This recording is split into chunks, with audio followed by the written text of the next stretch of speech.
వాళ్ళకి లేరా? చంపడం ఎందుకు? చంపాల్సిన అవసరం ఏమొచ్చిందంట మాకు అంతగానో? దేనికి చంపింది, ఏం అవసరం చంపింది అంటే వీడికి బట్ట ఉంది, పొట్టుంది, ఇంకాడ పైసలు ఒకటి ఉంది, ఇంకాడ తీసుకొని మంచిగా ఇంకోని వేసుకొని ఉందామని చూసింది. ప్రీ వెడ్డింగ్ షూట్ లో కూడా ఎక్కడికో డౌట్ రాకుండా లవ్ చేస్తున్నట్టే యాక్ట్ చేసింది ఆమె. మరి నెంబర్ 1 యాక్టర్ కాబట్టి మంచిగా ప్లాన్ వేసి పక్కడి బందీగా చంపించి పెట్టింది. అందుకే చంపింది కదా, మరి పక్కడి బందీగా చంపింది ఇంకా ముందు కాకుండా. డౌట్ రావద్దు, డౌట్ వస్తే మళ్ళీ ఇబ్బంది కాదు. ఆల్రెడీ 2 సార్లు చంపడానికి ప్రయత్నించింది, బట్ అప్పుడు మిస్ అయిపోయి 3వ సారి ప్రయత్నించడంతో సక్సెస్ఫుల్ గా చంపడం జరిగింది ఆమె. ఇప్పుడు నిన్న మన కనీసం బయటననే తిరిగేది అట్నో ఇంతో, ఇప్పుడు ఆయనతో కూడా లేదు కదా. దాని మొహానికి చెప్పుల దండలు వేసురు. చూసిన వాళ్ళంత అవసరమా? చంపాల్సిన రీజన్ ఏముంది? ఎందుకు అట్లా చంపుతున్నారు? ఇక మొత్తం మొగలను చంపుకుంటూ పోతే ఆడోళ్ళ పెళ్లిళ్ళు చేసుకోవాల్సి వస్తుంది లాస్ట్కి వచ్చేవరకు.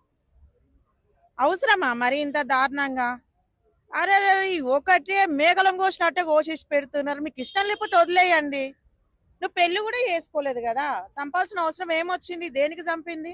బట్టన్ అయితే ఉంటే చంపేస్తారా? పెళ్లి అయినాక వస్తుంది, అప్పుడు కూడా చంపేస్తారా? అయ్యా బట్టున్నోడు ఒకటే భయపడుతున్నా, బట్టలేనోడు కూడా భయపడుతున్నావు. బట్టలేనోడు కూడా భయపడుతూనే ఉండు కదా, బట్టున్నోడు ఒకటే భయపడుతుండా. బట్టలు లేని వాళ్ళు ఎంతమంది చంపాలి చెప్పు?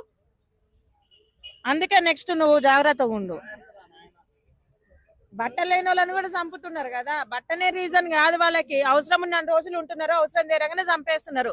అందుకే చెప్పినా కదా, అబ్బాయిల ఫ్యూచర్ అయిపోయింది, ఏం లేదు అసలు. వాళ్ళ ఫ్యూచరే లేదు, అనవసరంగా అనుకుంటున్నాము.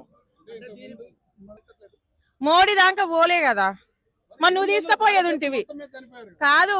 మోడీ దాకా నువ్వు తీసుకుపో, ధర్నా చెయ్యి అని. మరి ఎట్లా తెలుస్తుంది? ఆయన ఒక సీఎం కాదు, ఒక కార్పొరేటర్కే తెలియదు గల్లీలలో ఏం జరుగుతుందా అనేది. ఆయనకి ఎట్లా తెలుస్తుంది? దేశాన్ని కాపాడతాడా? దేశం కోసం, అభివృద్ధి కోసం కష్టపడతాడా? దేనికోసం కష్టపడతాడు? ఇప్పుడు గెలిచిన ఆయనే చేయాలనే ఉంది, ఓడిన వాళ్ళు కూడా చేయొచ్చుగా. మరి మోడీకి ఏమైనా లెటర్ రాసిరా చంపేటప్పుడు? కాదన్నా, మోడీకి ఇప్పుడు చర్యలు తీసుకుంటాడు. ఇప్పుడు చంపేటప్పుడు నేను చంపుతున్నానే మోడీకి చెప్పిండా? అదైతే ఏం చెప్పలే కదా. అయ్యో ఒకప్పుడు వెనకబడ్డారు, ఇప్పుడు సమానం అన్నారు కదా, సమానంగా సావురి.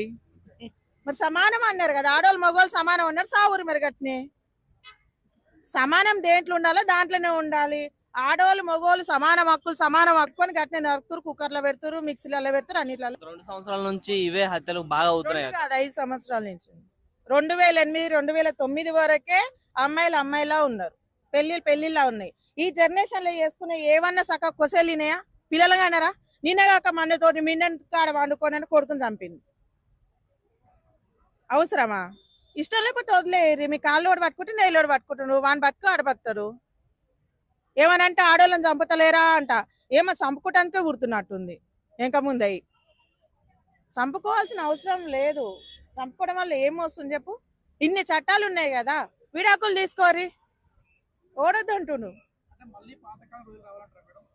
రాదు. అది రాదు రాదు రాదు పాతకాలం రావాలనేది అది జరగని పని. మళ్ళీ మనం చిన్నపిల్లలం కావాలంటే అవుతామా? అది కూడా అంతే కాదు. అది మీరు చావాల్సిందే, ఇక మీ ఫ్యూచర్ అదే, చావాల్సిందే. సస్తనే ఉంటారు గిట్టనే. టెక్నాలజీ డెవలప్మెంట్ పెరిగిందా?